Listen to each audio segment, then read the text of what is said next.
এই ফোনটি হলো OnePlus-এর OnePlus Nord CE Lite। ফোনটির সমস্যা হলো ফোনটির মেইন এলসিডি ডিসপ্লের এলসিডি মেইন টাচটা ভাঙা। কাস্টমারের সাথে বিল করে মোবাইলের এলসিডিটা খুলে ফেললাম। এলসিডি খুলে এলসিডি থেকে টাচটা সেপারেট করে দিলাম। দেখতে পেতেছেন আমাদের আগের যে টাচটা ছিল কত ভাঙা।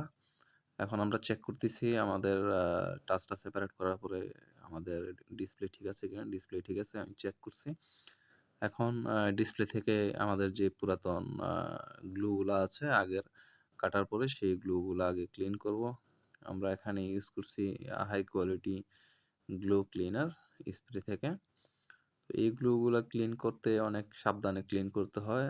এলসিডিতে একটু 19-20 প্রেসার পড়লেই এলসিডি ড্যামেজ হওয়ার সম্ভাবনা থাকে এবং কি কাস্টমার থেকে ডেড রিস্ক নিয়ে নেওয়া হয়। কারণ হলো অনেক সময় অনেক এলসিডি হিট সহ্য করতে পারে না, সেক্ষেত্রে এলসিডি কালো হয়ে যাওয়ার সম্ভাবনা থাকে। তো আমাদের গ্লু মোটামুটি ক্লিন করা শেষ। এখন আমরা এটাকে নেক্সট প্রসেসে নিব। এলসিডির যে রেবনটা ছিল সেই রেবনটা ট্যাপ দিয়ে পেঁচিয়ে নিলাম, যাতে মেশিনে চাপ দিলে আমাদের রেবনে কোনো সমস্যা না হয়। ভালো করে ক্লিন করে আমরা নতুন যেই টাচ গ্লাসটা সেটা বসিয়ে দেব। সেটা ক্লিন করতে অনেক লম্বা প্রসেস করতে হয়, বারবার অনেক নিখুঁতভাবে ক্লিন করতে হয় এবং কি যেই টাচ সেন্সিটিভ এরিয়া নিচে থেকে রেবন, যেখানে রেবন ফ্লক্সগুলো লাগে সেই রেবন ফ্লক্সের এরিয়াতে কোনো রকম পুরাতন গ্লু আছে কিনা সেগুলোও ভালো করে খেয়াল করতে হয়। এখন মোবাইলে লাগাই ফেললাম। মোবাইলে লাগায় আবার একটু ভালো করে ক্লিন করে দেবো। ক্লিন করার পরে আমরা আমাদের নতুন যে টাচ স্ক্রিনটা আছে সেটা লাগাই দেব।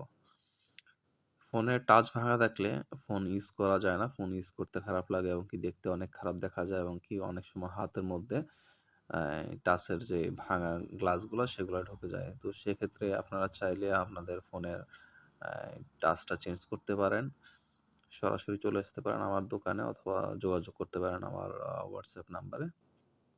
দেখতে পেতেছেন আমি আমার যেই নতুন টাচটা ছিল সেটা জাস্ট উপরে ফিটিং করে ফেলছি। এখন আমরা সেটা অটোমেটিক একটা মেশিনে দিয়ে দেব। দেখতে পেতেছেন আমি মেশিনের মধ্যে দিয়ে দিলাম এবং কি সুইচ অন করে দিলাম। আমাদের লেমিনেশন হয়ে গেছে। এখন আমরা ছোটখাটো যে বাবলগুলো আছে সেটা অন্য সেকশনে দিয়ে দিছি। আমাদের ভিডিওটা অনেক ফাস্ট ফরওয়ার্ড করা, সে কারণে হয়তো আপনারা কাজগুলো অনেক দ্রুত দেখতেছেন, বাট এখানে লম্বা একটা প্রসেস। যে প্রসেসগুলো সবগুলো প্রসেস দেখানো সম্ভব হয় না। আমাদের এলসিডি রেডি। আমরা এখন মোবাইলে ফিটিং করব। ফিটিং করে দেখব আমাদের এলসিডিটা ঠিকঠাক মতো ফাংশন করতেছে কিনা।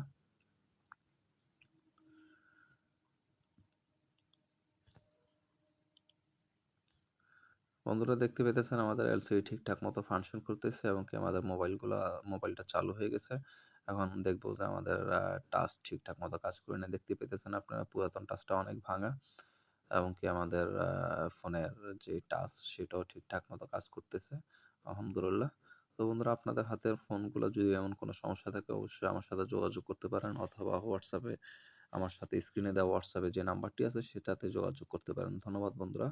আসসালামু আলাইকুম।